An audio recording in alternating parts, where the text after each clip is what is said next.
Hello everyone, welcome back to my channel Shraddha's Physics. Today we will see some basic properties of Fourier transform. Let us see first what is the linear property.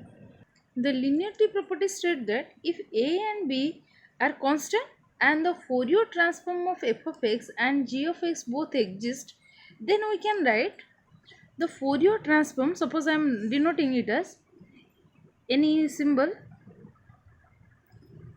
This is the Fourier transform of, here I am writing A into f of x plus b into plus b into g of x.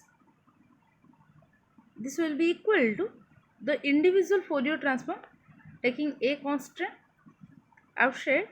This is the Fourier transform of f of x plus b, the Fourier transform of this f denotes the Fourier transform capital F into g of x. So we have to prove this. So to prove this, we know in case of Fourier transform, simply we have to multiply the function with the exponential ikx and we will multiply 1 by root over 2 pi. Then we have to integrate over the limit minus infinite to plus infinite. So let us take from the left hand side. This will be, here I am writing, this is f a into f of x plus b into g of x. So we have to transform this function. So you have to consider this total curly bracket, the term inside this curly bracket, that is a f of x plus b g of x. This as a total function, so that we have to convert this function into the Fourier transform. Okay. So this will be equal to 1 by root over 2 pi times integration over the limit minus infinite to plus infinite.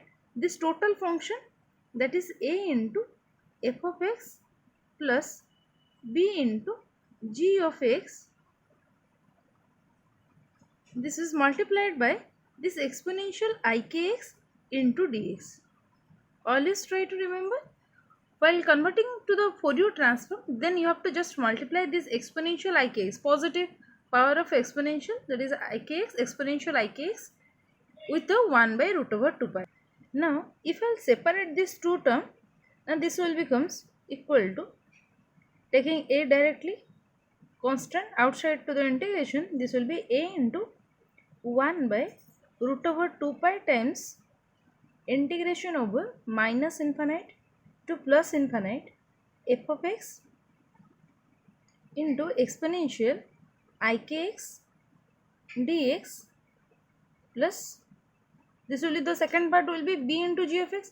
So taking b as constant outside into 1 by root over 2 pi integration over the limit minus infinite to plus infinite g of x exponential ikx dx. Now you can see that this first term, this total first term, this it denotes, this total term, it denotes the Fourier transform of function of x, and we know this for the Fourier transform of f of x, we are denoting it as this as a as constant, here it is, and this is as f of, this is the Fourier transform of f of x, here I am writing, and again this will be plus b, and again this will be the Fourier transform of, here I am writing, f of g of x. If I will take this constant inside this transform, it will not affect this transform. So finally we have proved that the Fourier transform of a into f of x plus b into g of x, that is equal to a into the transform of f of x plus b into the transform of Fourier transform of g of x. So this is proved. Okay. Now next see shifting property. This shifting property states that if f of k is the Fourier transform of f of x and g of k, it is the Fourier transform of g of x, that is the value of g of x is here f of x plus a, then the Fourier transform g of k equal to exponential minus I ax into f of k. F of k is the Fourier transform of f of x. Now let us prove it. F of k equal to, since this is the Fourier transform of f of x, we can write this f of k as, this will be equal to 1 by root over 2 pi integration over minus infinite to plus infinite. The function will remain first, then exponential ik's we have to multiply into dx. This is the Fourier transform representation. And again the Fourier transform, that is g of k, it can be written as equal to 1 by root over 2 pi times integration over minus infinite to plus infinite. G of k is the Fourier transform of g of x. So here I am writing g of x into exponential iota kx into dx. This g of x is nothing but f of x plus a. So if I will denote this, or I am replacing this g of x as f of x plus a, then this will be equal to 1 by root over 2 pi times the integration over minus infinite to plus infinite f of x plus a into exponential ikx into dx. Okay.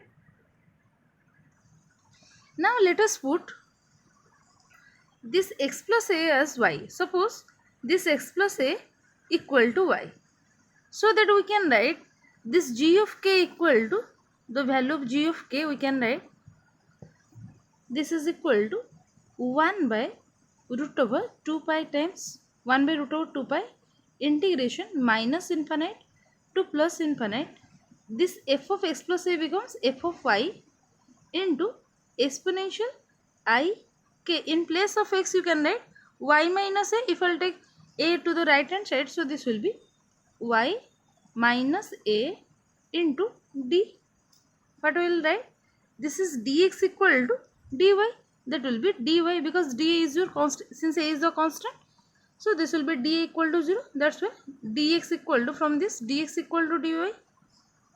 That's why this dx is being replaced by dy. Now from this we can separate this exponential term as iky, exponential iky into exponential minus ik. So since this exponential minus ik is a constant term, so I can write it as exponential minus ik here into 1 by root over 2 pi. I have taken this constant term outside the integration. Integration over now minus infinite to plus infinite. F of y, this will be exponential iky into dy. We have taken this exponential minus ik outside of the integration. Now this will be equal to exponential minus ik. This is the Fourier transform of this total term. This is the Fourier transform of, I can write, suppose this is f of y, or you can see that this is nothing. The Fourier transform, this, let us see, this f of y here I am writing, here this x plus a equal to y. So this function of y is nothing but the function of x plus a we can write. Since a is a constant, so this will be definitely the function of x.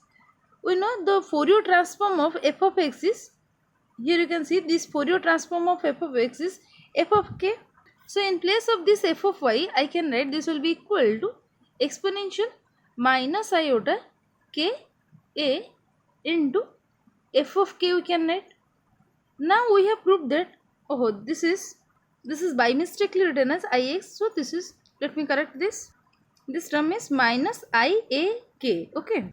So we have proved that this g of k equal to exponential minus iak times f of k. Clear? Now let us see the change of scale property. This change of scale property say, if this f of k is the Fourier transform of f of x, then the Fourier transform of function of x will be equal to 1 by a times the Fourier transform of k by a. Now let us prove it. So first of all, this f of k equal to Fourier transform of f of x. So we have to prove this. Now let us take the left hand side part. in this left hand side, this will be Fourier transform of, we have to calculate f of ax. We can write this Fourier transform of f of ax equal to 1 by root over 2 pi times this total function integration over minus infinite to plus infinite. Here the total function, that is f of ax into exponential ikx into dx. Now let us put this ax as y. Let us put ax equal to y. So that this dx will be equal to, here I am writing a into dx equal to dy. So dx will be equal to dy divided by a. dy divided by a. Now this will be equal to, this Fourier transform equal to 1 by root over 2 pi times the integration over minus infinite to plus infinite.